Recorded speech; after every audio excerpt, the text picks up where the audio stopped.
আসসালামু আলাইকুম ওয়া রাহমাতুল্লাহি ওয়া বারাকাতুহু। সমস্ত প্রশংসা আল্লাহ তাআলার জন্য। দরুদ ও সালাম রাসূলুল্লাহ সাল্লাল্লাহু আলাইহি ওয়াসাল্লামের প্রতি।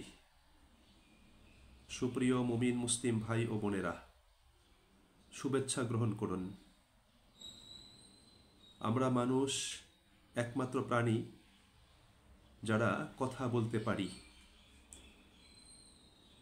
কথা বলা, কথা বলতে পারা, কথা বলে মনের ভাব প্রকাশ করা এবং ভাব বিনিময় করা, এটা আমাদের অনন্য বৈশিষ্ট্য। আল্লাহ রাব্বুল আলামিন কোরআনুল কারিমে সূরা আর রহমানের ভিতর বলেন, খলাকাল ইনসান আল্লামাহুল বায়ান। আল্লাহ তাআলা মানুষকে সৃষ্টি করেছেন এবং মানুষকে আল্লাহ তাআলা কথা বলা শিখিয়েছেন। কথা বলার মাধ্যমে মনের ভাব প্রকাশ এবং ভাব বিনিময়ের পদ্ধতি আল্লাহ তাআলা শিক্ষাদান করেছেন। কথা বলার ব্যাপারে আল্লাহ তাআলা এবং তার রাসূল সাল্লাল্লাহু আলাইহি ওয়াসাল্লাম আমাদের জন্য কিছু নীতিমালা নির্ধারণ করে দিয়েছেন। ইসলামের দৃষ্টিকোণ থেকে একজন মানুষ সবসময় ভালো কথা বলবে, সত্য কথা বলবে, সঠিক কথা বলবে, ইনসাফ ভিত্তিক কথা বলবে, প্রয়োজনীয় কথা বলবে, কল্যাণকর কথা বলবে এবং সার্বিক কল্যাণের জন্য কথা বলবে। আমাদের মনে রাখতে হবে যে মানুষের সব কথাই কিন্তু লিপিবদ্ধ এবং সংরক্ষণ করা হয়। তার সমস্ত কথার জন্য তাকে একদিন জবাবদিহি করতে হবে।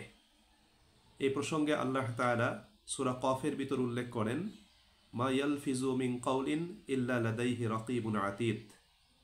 মানুষের মুখ থেকে যে কথাই নির্গত হয় সেই কথা সংরক্ষণের জন্য, সেই কথা লিপিবদ্ধ করার জন্য আল্লাহ পাকের পক্ষ থেকে সদা সতর্ক সংরক্ষণকারী ফেরেশতা নিযুক্ত রয়েছে। রাসূলুল্লাহ সাল্লাল্লাহু আলাইহি ওয়াসাল্লাম একজন মুমিন ব্যক্তিকে সর্বদা ভালো কথা বলার জন্য বলেছেন।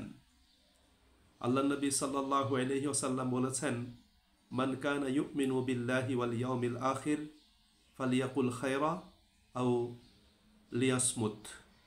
আল্লাহ নবী সাল্লাল্লাহু আলাইহি ওয়াসাল্লাম বলেন, যে ব্যক্তি আল্লাহ তাআলা এবং আখিরাত দিবসের প্রতি ঈমান রাখে তার উচিত হলো সর্বদা ভালো কথা বলা, কল্যাণকর কথা বলা। তার যদি ভালো কথা বলার না থাকে তাহলে সে নীরবতা অবলম্বন করবে।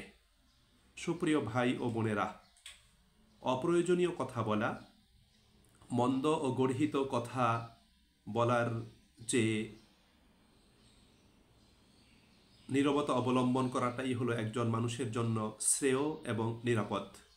কারণ আমি মন্দ কথার দ্বারা ক্ষতিগ্রস্ত হব, আর যদি আপনি মন্দ কথা না বলে নীরবতা অবলম্বন করি তাহলে অন্তত ক্ষতির হাত থেকে নিজেকে এবং অন্য ভাই বোনদেরকে রক্ষা করতে পারব। রাসূল করিম সাল্লাল্লাহু আলাইহি ওয়াসাল্লাম মানুষের জিহ্বাটাকে এবং মানুষের কথা বলার বিষয়টিকে তিনি সর্বদা সতর্কতার সাথে খেয়াল রাখতে বলেছেন। আল্লাহ রাসূল বলেছেন, তুমি যদি তোমার জিহ্বাটার হেফাজত করতে পারো, তোমার লজ্জাস্থানের হেফাজত করতে পারো, তাহলে আমি রাসূল তোমাদের জন্য জান্নাতের জিম্মাদার হয়ে যাব। একজন সাহাবী আল্লাহ রাসূল সাল্লাল্লাহু আলাইহি ওয়াসাল্লামকে নসিহত করার জন্য আবেদন জানিয়েছিলেন।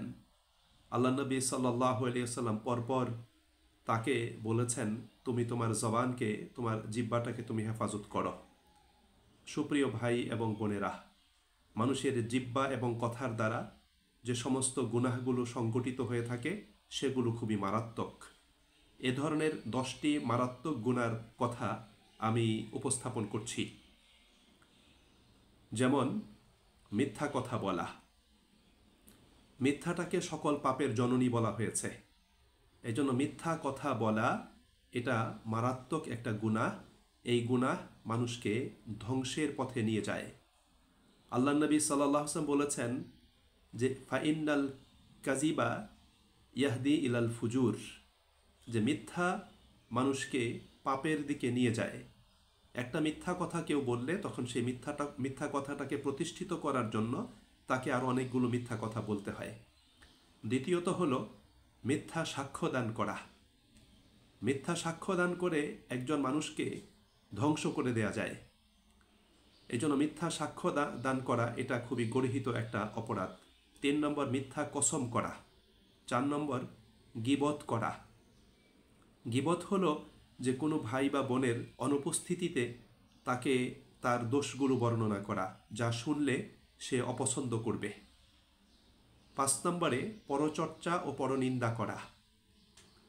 কাউকে নিয়ে বসে তার সম্পর্কে নেতিবাচক আলোচনা সমালোচনা করা এবং এর মাধ্যমে তাকে হেয় প্রতিপন্ন করার জন্য চেষ্টা করা।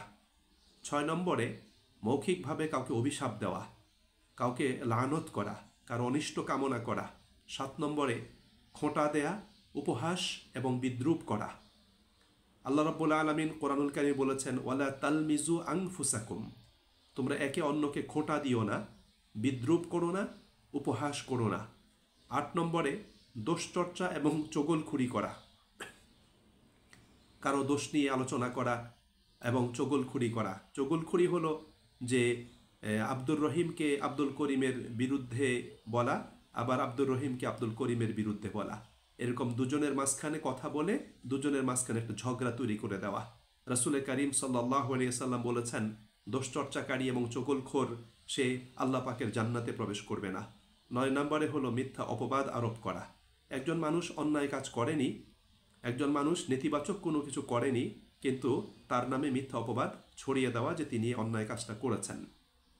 এবং সর্বশেষ 10 নম্বর হলো মিথ্যা প্রচারণা চালানো। সুপ্রিয় ভাই এবং বন্ধুরা, এই 10 নম্বরটি হলো বর্তমানে আপনার মানবতা বিধ্বংসী একটা কার্যক্রম, যেটা আন্তর্জাতিক অঙ্গন পর্যন্ত বিস্তৃতি লাভ করেছে। একটা জাতিকে ধ্বংস করার জন্য, একটা সম্প্রদায়কে ক্ষতিগ্রস্ত করার জন্য, একজন ব্যক্তিকে আপনার গিয়ে নাজেহাল করার জন্য বর্তমানে মিডিয়া সহ এক শ্রেণীর প্রভাবশালী গোষ্ঠীর, বিশেষ করে রাজনৈতিক অঙ্গনে এই মিথ্যা প্রচারণাটা মারাত্মক রূপ ধারণ করেছে। এর মাধ্যমে একটা জাতিকে ধ্বংস করে দেওয়া যায়। আমরা দেখি যে পৃথিবীর যে সমস্ত জাতির বিরুদ্ধে যুদ্ধ পরিচালনা করা হচ্ছে, তন্মধ্যে অন্যতম হলো তার বিরুদ্ধে মিথ্যা প্রচারণা করে জনমতকে তার বিরুদ্ধে তৈরি করা এবং তার বিরুদ্ধে অভিযান পরিচালনা করে সেই জাতিটাকে ধ্বংস করে দেওয়া। সুপ্রিয় ভাই এবং বন্ধুরা, তাহলে আমাদের জিহ্বা এবং কথার মাধ্যমে এই মারাত্মক গুনাহগুলো সংগঠিত হয়। আপনি আমি যদি আমাদের জিহ্বাটাকে হেফাজত করতে পারি, নিয়ন্ত্রণ করতে পারি এবং কথা বলার ক্ষেত্রে যদি সতর্কতা অবলম্বন করতে পারি, তাহলে এই মারাত্মক গুনাহগুলো থেকে আমরা নিজেদেরকে রক্ষা করতে সক্ষম হব। একটা জিনিস মনে রাখতে হবে যে কথা মুখ থেকে বের হয়ে গেলে সেটাকে আর ফেরানো যায় না। এই জন্য কথা বলার আগে ভেবেচিন্তে কথা বলতে হবে, কারণ কথার মাধ্যমেও মানুষকে আঘাত করা যায়, মানুষকে ক্ষতবিক্ষত করে ফেলা যায়, মানুষকে হত্যা করা যায়। এই জন্য আরবিতে একটা গুরুত্বপূর্ণ প্রবাদ রয়েছে, জারাহাতুস সিনান লাহাল তিয়াম ওয়ালা ইয়ালতামু মা জারাহাল লিসান। তলোয়ারের আঘাতে যে ক্ষত হয়, সেই ক্ষতের চিকিৎসা রয়েছে, তার প্রতিষেধক রয়েছে, কিন্তু জিহ্বার আঘাতে যে ক্ষত তৈরি করা হয়, যে আঘাত করা হয়, তার প্রতিষেধক কিন্তু পাওয়া যায় না। সুপ্রিয় ভাই এবং বন্ধুরা, এজন্য আসুন, আল্লাহ রাব্বুল আলামিন আমাদেরকে মানুষ হিসাবে সৃষ্টি করেছেন।